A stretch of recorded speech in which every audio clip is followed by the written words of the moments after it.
না, আমি মনে করি যে আমাদের বিসিবির এই যে কমিটিটা, এটা বয়স 2 মাস আসার পর আমরা নানান রকম আক্রমণে আছি। তো সেটাতে আমরা গ্রাহ্য করছি না, আমরা চেষ্টা করছি সবকিছু ম্যানেজ করতে, লিগ যেন হয়, প্লেয়ার যেন খেলতে পারে। এবং এই বিসিবি মাঠটা নিয়ে আমরা আলোচনা করেছি 4-5 দিন আগে, এর আগে আমাদের বোর্ড মিটিং আলোচনা হয়েছিল।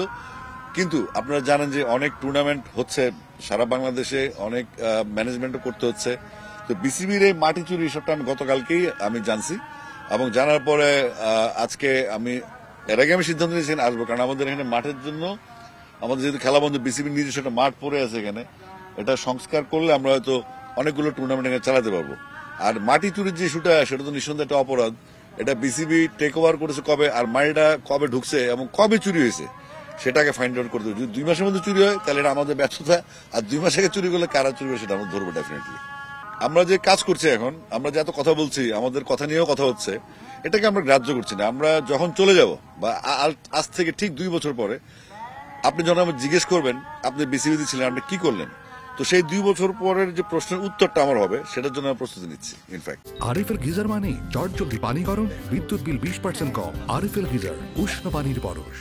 এখানে ইস্যু হচ্ছে আপনার, যেহেতু এনএসসির আন্ডারে সবকিছু, শোভাবর্ধন মাঠের ম্যানেজমেন্টটা, আমরা সেখানে যাচ্ছি না, গ্যালারি তৈরি করা কিংবা মাঠের ম্যানেজমেন্টটা। আমরা শুধু চাচ্ছি, আমরা গত কয়েকদিন আগে আলাপ করেছিলাম ইয়ার ক্যালেন্ডারটা নিয়ে, এবং আমরা আশা করছি আগামী 7 দিনের মধ্যে সারা দেশ থেকে বিভিন্ন জেলাগুলোতে ইয়ার ক্যালেন্ডারটা চলে আসবে, এবং আগামী জানুয়ারি মাস থেকে আমরা একটা ইয়ার ক্যালেন্ডার পাবো যে বাংলাদেশের খেলাধুলা কিভাবে চলবে, কোন ক্যালেন্ডারে চলবে ইনফ্যাক্ট।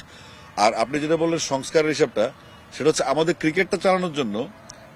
যেমন আপনি নিশ্চয়ই জেনে ভালো লাগবে আপনাদের যে এই প্রথমবারের মতো আমরা প্রত্যেক জেলায় বিসিবির মাধ্যমে আমরা বল সহ ক্রিকেট সামগ্রী আমরা দিয়েছি, যেগুলো কোয়ালিটিফুল, যেটা ম্যাচ ব্যাট খেলা যায়, ভালো বল যেগুলো ম্যাচের খেলা হয়। এনএসসির সামগ্রী নিয়ে আসলে ক্রীড়া সংস্থা বা প্লেয়াররা স্যাটিসফাইড থাকে না কখনো। তো সেক্ষেত্রে বিসিবি এই কার্যক্রম শুরু করে 64 জেলায়, এটা অলরেডি চলে গেছে।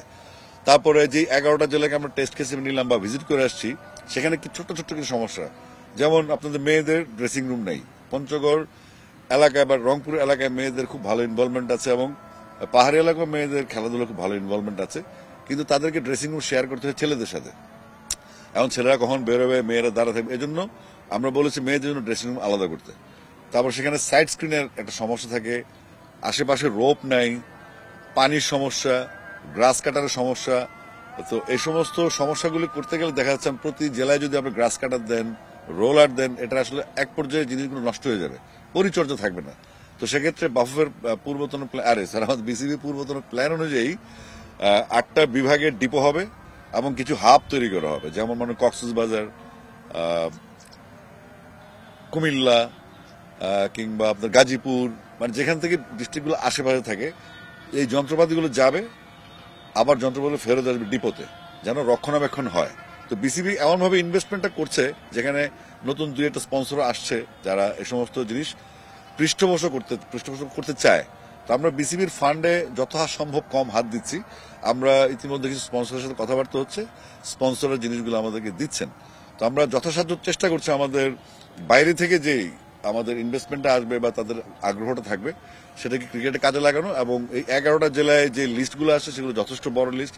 অন্তত যদি আপনি উইকেট ধরেন, যদি আপনি পিচ কাভার ধরেন, যদি আপনি মেইনটেনেন্স টার্ফ তৈরি করা ধরেন, যদি বক্স নেট তৈরি করে প্র্যাকটিসের জন্য ধরেন, তাহলে সেক্ষেত্রে একটা ডিস্ট্রিক্টে অন্তত 15 থেকে 20 লক্ষ টাকার অনুদান প্রয়োজন, এই আপনার ড্রেসিং রুম সহ, যেখানে যেখানে প্রয়োজন। যেমন রংপুর ক্রিকেট গ্রাউন্ড, যেটা ডেডিকেটেড ক্রিকেট গার্ডেন, সেখানে কোনো ড্রেসিং রুম নেই, সেখানে প্রচুর অংশগ্রহণ। এবং আমি প্রথমবার দেখলাম অভিভাবকদের সমিতি আছে যারা বাচ্চাদের খেলাতে চায়।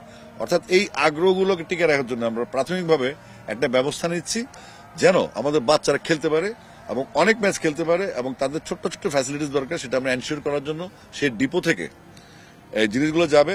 গ্রাস কাটার কাজ শেষ, গ্রাস কাটার ফেরত আসবে, রোলারের কাজ, রোলার পার্মানেন্টলি কিছু থাকবে আর বাকিগুলো ফেরত আসবে। তো এইভাবে আমরা একটা ম্যানেজমেন্টের আওতায় নিয়ে এসছি। এটা গ্রাউন্ডসের পাইলট ভাই, বাতেন ভাই কাজ করছেন খুব সিরিয়াসলি, এবং আমরা যে কমিটমেন্টগুলো দিয়ে আসছি টুর্নামেন্ট শুরু করার জন্য, তাদের বাচ্চাদের খেলা শুরু করার জন্য যে ফ্যাসিলিটিগুলো প্রয়োজন, সেগুলো আমরা এনশিওর করছি খুব দ্রুততম সময়ে জেলাগুলোতে এগুলো চলে যাবে।